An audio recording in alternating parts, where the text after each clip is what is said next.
Hello everyone. जैसा कि हम लोग पिछले कुछ वीडियो से कुछ दिनों से इस बात पे बात कर रहे हैं कि मैथ्स के जेई में आने वाले ऐसे कौन से क्वेश्चंस हैं जो कि with in 10 second 20 second solve हो जाते हैं। ऐसे कौन से कॉन्सेप्ट्स हैं जिनमें अगर क्वेश्चन आए तो बहुत मिनिमम टाइम में सॉल्व हो जाते हैं, राइट। पिछले कुछ वीडियोस में वैसे मैंने आपको कुछ फंक्शंस के क्वेश्चंस बताए, ठीक है। मैंने आपको कुछ ऐसे स्पेशल कॉन्सेप्ट बताए कि अगर वहाँ से क्वेश्चन आएंगे तो उनके लिए कुछ ऐसे तरीके हैं, कुछ ऐसी चीज़ें हैं जिसे हम अप्लाई करें, थोड़ा कॉमन सेंस अप्लाई करें तो वहाँ से हमारे क्वेश्चन जो होते हैं वो 10 सेकंड 20 सेकंड्स में कंप्लीट हो जाते हैं। और मैंने आपको साथ में ऐसे टॉपिक भी बताए थे, राइट। मैंने आपको साथ में ऐसे टॉपिक्स भी बताए थे कि आपका फंक्शन से लेकर के लिमिट्स कॉन्टिन्यूटी तक के क्वेश्चन, और उसके बाद अगर फंक्शन से लिमिट्स कॉन्टिन्यूटी आप कर लेते हैं तो एओडी में इंक्रीजिंग डिक्रीजिंग का पार्ट हो गया, ठीक है। तो ये कुछ ऐसी चीजें हैं जिन्हें आप अगर थोड़ा सा प्रैक्टिस ज्यादा करें, अगर इनके थोड़े से कॉन्सेप्ट्स को आप डिटेल में समझें, अगर इनके कॉन्सेप्ट्स के आपने प्रॉपर नोट्स बनाए हुए हैं तो डेफिनेटली ये क्वेश्चन आपकी बहुत टाइम सेविंग करते हैं और उन बचे हुए टाइम को आप टफ टॉपिक जिनके क्वेश्चन थोड़े लंबे सॉल्व होते हैं, जैसे कि वेक्टर 3D हो गया आपका, ठीक है। ऐसी जगहों पे आप उन क्वेश्चंस को, कोऑर्डिनेट ज्योमेट्री हो गया जहाँ पे आपको सॉल्व करके देखना पड़ता है, ठीक है। तो ऐसी जगह को उस टाइम को आप यूज कर सकते हैं। इसी सीरीज में आज हम लोग बात करने जा रहे हैं AMGM इन इक्वालिटी की, ठीक है।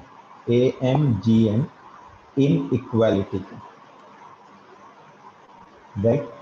ये AMGM इन इक्वालिटी क्या होता है ये आपको समझना है, ठीक है। सबसे पहले हम लोग बात करते हैं कि अगर मान लो मेरे पास दो नंबर ए और बी हैं तो इनका अरिथमेटिक मीन जो होता है, ठीक है, वो होता है आपका a plus B by two, और इनका जियोमेट्रिक मीन जो होता है वो होता है आपका अंडर रूट ए बी, ठीक है। तो इसका मतलब ये है कि a plus B by two greater equal to root A B होगा। क्यों? क्योंकि हमें पता है AMGM इनइक्वालिटी क्या बोलती है कि arithmetic mean is always greater than equal to geometric mean, ठीक है। अर्थमेटिक मीन जो है वो हमेशा ग्रेटर होगा या इक्वल होगा किससे? जियोमेट्रिक मीन से। अब इस कॉन्सेप्ट से बहुत सारे क्वेश्चन बनते हैं। कैसे?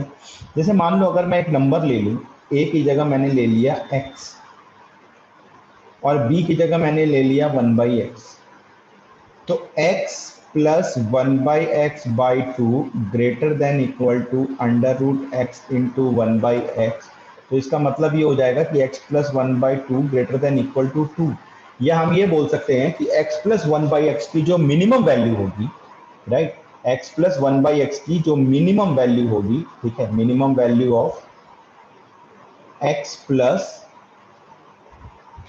1/x ये कितनी होगी? 2 के बराबर होगी। ये बहुत बेसिक कॉन्सेप्ट है जो क्लास 10th में सिखाया जाता है, राइट। अब अगर मैं बात करूं, अगर मैं बोलूं कि यार मेरे पास अगर a की पावर x प्लस 1/a की पावर x है तो इसकी भी मिनिमम वैल्यू मेरी 2 ही होगी, ठीक है।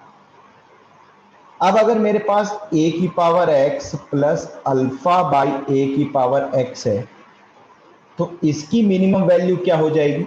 आप इसका AMGM इक्वालिटी अगर लगा के देखोगे तो मैं आपको बता देता हूँ, ये होगा a की power x plus alpha by a की पावर x बाई टू, ये इसका अर्थमेटिक मीन हो गया, greater than equal to under root a की power x into alpha by a की पावर x, कैंसिल हुआ तो a की power x plus alpha by a की power x greater than equal to 2 root alpha हो गया। इसकी minimum value क्या होगी?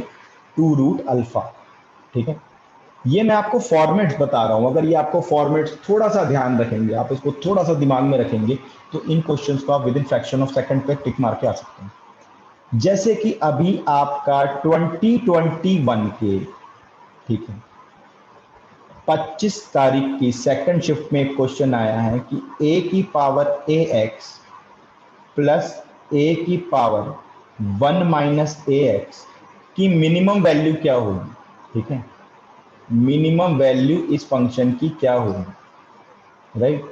ये क्वेश्चन अभी सेकंड शिफ्ट में आया हुआ क्वेश्चन है। कब का? 25 तारीख का, 25 फरवरी सेकंड शिफ्ट का क्वेश्चन है। तो अगर आप इसे ध्यान से देखोगे तो क्या हो गया? a की power ax plus a by a की पावर ax, राइट। यानी कि कुछ इसी तरीके का फॉर्मेट बन रहा है आपका। तो मिनिमम वैल्यू क्या हो जाएगी? मैंने बताया 2 रूट अल्फा, ऊपर जो लिखा हुआ है वो रूट में आएगा, ऊपर यहाँ पे क्या आ जाएगा? इसको हम क्या लिख सकते हैं? a की power ax plus a by a की पावर ए एक्स, तो ये वैल्यू क्या हो जाएगी आपकी 2√a। अगेन AMGM इनइक्वालिटी से हम लोग इसको सॉल्व कर रहे हैं। Arithmetic mean will be greater than equal to geometric mean. ठीक है, अभी फरवरी मेंस 21 का ये क्वेश्चन है। ठीक है, if you know this concept it will take hardly 2 second to tick the answer.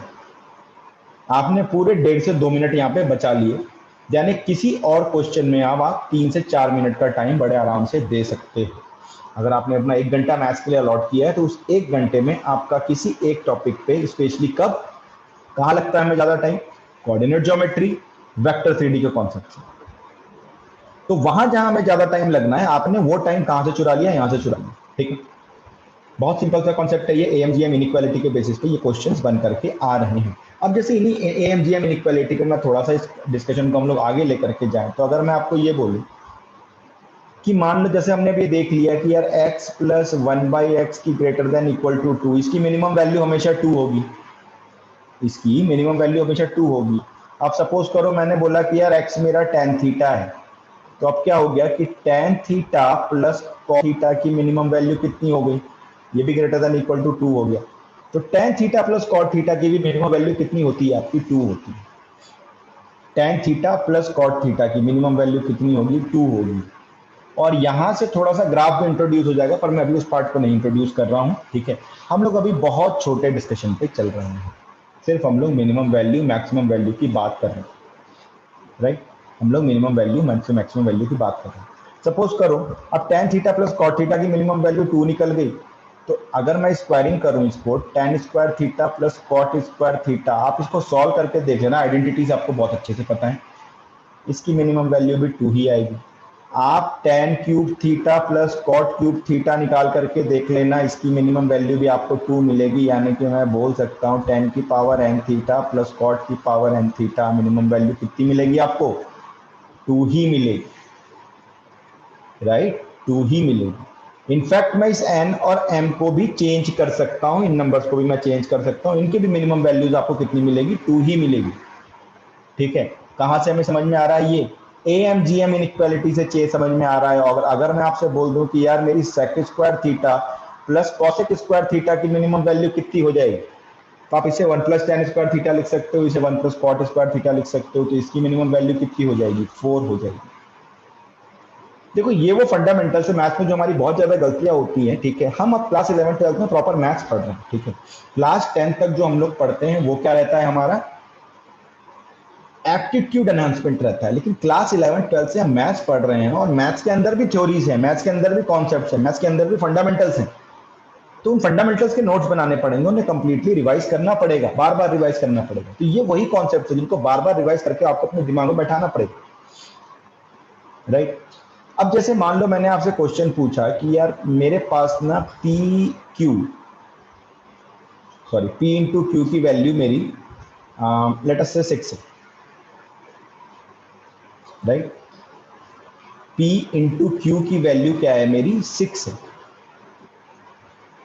ठीक है, और मैं बोल रहा हूं P प्लस क्यू जो है मेरा वो लेस देन इक्वल टू ए है। ठीक है, मैंने क्वेश्चन में ये बोला कि P इंटू क्यू की वैल्यू 6 है, P प्लस क्यू जो है वो लेस देन इक्वल टू ए है, तो find maximum value of it. देखो कभी भी अगर इस तरह का कॉन्सेप्ट आपको दिख जाए तो आप समझ जाओ कि आपकी AMGM इनइक्वालिटी लगेगी। ठीक है, आपकी AMGM इनइक्वालिटी लगेगी, क्या हो जाएगा, P प्लस क्यू बाई 2, ठीक है, greater than equal to under root P Q. Under तो मतलब P प्लस क्यू बाई 2 किससे ग्रेटर है, किससे ग्रेटर है, ठीक है, P प्लस के बाई 2 किससे ग्रेटर है, अंडर रूट पी क्यू से। अंडर रूट पी क्यू की वैल्यू क्या हो गई, 6, यहाँ से जो 2 था ट्रांसफर हो गया, तो ये 2√6 हो गई। तो मैं बोल सकता हूँ P प्लस क्यू की जो मिनिमम वैल्यू है वो कितनी है, 2√6 है। और यहाँ पे आपको उल्टा दिया हुआ है P Q less than equal to take 2a, तो मैं क्या बोल सकता हूँ a की मैक्सिमम वैल्यू कितनी हो जाएगी, 2√6। दोनों का मिनिमम मैक्सिमम एक ही पॉइंट पे कॉन्साइड करेगी। ठीक है, ए की मैक्सिमम वैल्यू 2√6 हो जाएगी। मैंने क्या किया, कुछ नहीं किया, लैंग्वेज को थोड़ा सा चेंज कर दिया। ठीक है, अच्छा, AMGM इनइक्वालिटी के क्वेश्चन जरूरी नहीं है कि AMGM के केस में ही लगे। ये AMGM इनइक्वालिटी में कोऑर्डिनेट ज्योमेट्री में भी डाल सकता हूँ, AMGM इनइक्वालिटी फंक्शंस में बहुत यूज होगा, ठीक है। AMGM inequality is a concept which can be used in any topic. In trigonometry, it can be used. It can be used in functions. It can be used in your maxima minima concept. It can be further used in even in coordinate geometry. We can see the question which involves AMGM inequality. AMGM inequality पे सबसे ज्यादा questions बनते हैं, ठीक है। एक बहुत important concept है और AMGM इनइक्वालिटी एक तरीके से शॉर्टकट की तरह भी आपके लिए काम करता है, ठीक है। जैसे मैंने आपको बताया, आपसे मैं tan square theta plus cot square theta ना पूछ करके अगर मैं पूछ दूं कि sec square theta plus cosec square theta की मिनिमम वैल्यू क्या होगी, तो it will be 4, right. So I am not teaching you AMGM inequality right now. I am just telling you the importance of AMGM inequality. ठीक है, अभी मैं आपको AMGM inequality का मैंने कॉन्सेप्ट बताया है, राइट। अभी मैं आपको पूरी तरह पढ़ा नहीं रहा हूँ, मतलब मैं इसमें और क्वेश्चंस नहीं करा रहा हूँ, इसमें मैं आपको और वैरायटीज नहीं दिखा रहा हूँ। Definitely in the further sessions हम लोग ये सारी चीजें करने जा रहे हैं। इन वीडियोस का पर्पस सिर्फ ये है कि हम आपको ये बता सकें कि what is the basic concept, ऐसे कौन कौन से कॉन्सेप्ट्स हैं जो पिछले 3-4 वीडियोस हम कोशिश कर रहे हैं क्वेश्चन के सहारे। हम कुछ क्वेश्चंस लेकर के आ रहे हैं और कौन से क्वेश्चंस हम चूज कर रहे हैं, हम उन्हीं क्वेश्चंस को चूज कर रहे हैं जो अभी रिसेंटली जेईई मेंस में आए, और इससे मैं आपको सिर्फ उन कॉन्सेप्ट तक पहुंचा रहा हूं। और डेफिनेटली इसके आगे मैं उन कॉन्सेप्ट का डिटेल वीडियोस आपको लिए लेकर के हम लोग आएंगे, जिसमें आपको वो कॉन्सेप्ट हम पूरा पढ़ाएंगे। हम टॉपिक नहीं पढ़ा रहे हैं, मैं आपको वो कॉन्सेप्ट बता रहा हूं जो मल्टीपल जगह पे यूज होते हैं वो कॉन्सेप्ट, और वो आपका टाइम सेव करते हैं। टाइम सेवर कॉन्सेप्ट हम लोग बता रहे हैं कि आप अगर 6-7 क्वेश्चन में अपना टाइम बचा लेते हो, ठीक है, अगर 6-7 मिनट या 10-12 मिनट के 6-7 क्वेश्चन में आप 10-12 मिनट का अपना टाइम बचा लेते हो, तो वो टाइम आप बड़े क्वेश्चंस में दे सकते हो, ठीक है, राइट। सो आपका एक टाइम बैलेंस रहेगा। तो वो कॉन्सेप्ट अगर आप मल्टीपल टाइम रिवाइज करोगे तो डेफिनेटली वहां पे आपका रिकॉल फास्ट होगा, और जितना फास्ट आप रिकॉल करोगे उतना आप टाइम सेव करोगे, ठीक है। JEE mains is not only about the concepts और हार्ड वर्क, थोड़ा सा कॉमन सेंस हमें यूज करना पड़ता है। तो पिछली 3-4 वीडियोस हम आपको यही समझाने की कोशिश कर रहे हैं। हर बार हम आपके लिए एक नया कॉन्सेप्ट लेकर के आ रहे हैं। So thank you all for watching this video। और आप अगर ऐसे ही कॉन्सेप्ट और चाहते हो तो इसको लाइक करो, शेयर करो, ठीक है। आपको डेफिनेटली ऐसे और भी कॉन्सेप्ट जो है वो देखने को मिलेंगे। Thank you all for today.